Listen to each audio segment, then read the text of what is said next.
Honda Navi or yung Honda Beat. For the specs, yung makina nila, I think pare-pareho lang yan ang makina. 110cc na air-cooled, tapos 0.8 liters lang ata yung ginagamit na langis. And interesting part is pareho silang automatic. Yes, si Navi is automatic din. Or you can also call it scooter. Yun nga lang, iba yung magiging riding style mo. Hindi siya yung katulad ng typical scooter na may footboard sa harap. Hindi, para siyang standard motorcycle yung style. For the brakes, si Honda Beat is naka-disc brake yung harap and then drum brake yung likod. While si Honda Navi naman is naka-drum brake yung harap and yung likod. Si Beat kasi FI na yan, alam ko eh. Si Navi hindi ko lang sure, pero parang carb pa siya.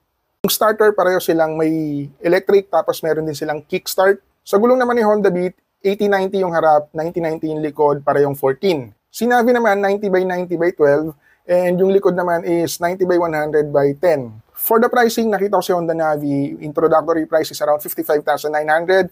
And then si Beat, meron siyang dalawang option, yung Playful at saka yung Premium. Yung Playful is around 71,900 and yung Premium is around 73,400 pesos.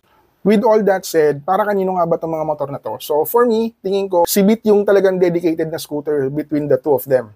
Si Honda Navi naman is an automatic na standard style riding yung motor. Parang typical na standard na motorcycle, pero automatic. Yung gas tank niya nasa harap, tapos yung compartment niya nasa ilalim ng gas tank. Kung gusto mo yung mas marami kang mailalagay, kagaya ng kailangan mo ng gulay board or yung footboard, go for the Honda Beat kasi talagang mas spacious yan compared dun sa Navi. Kasi si Navi, nakalimit lang yung storage niya dun sa box sa ilalim. Siguro in time magkakaroon din ng mga bracket yan para mapaglagyan ng top box. And tingin ko ang target ni Navi is yung mga may creative mind na gustong mag-personalize or pagandahin pa yung unit nila.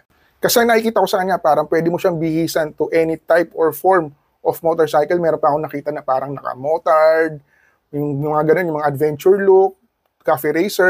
Ang daming customization options na pwedeng gawin. Siyempre, for the beginners, pwede rin yan pareho. Pero siyempre, nasa sa'yo pa rin yan.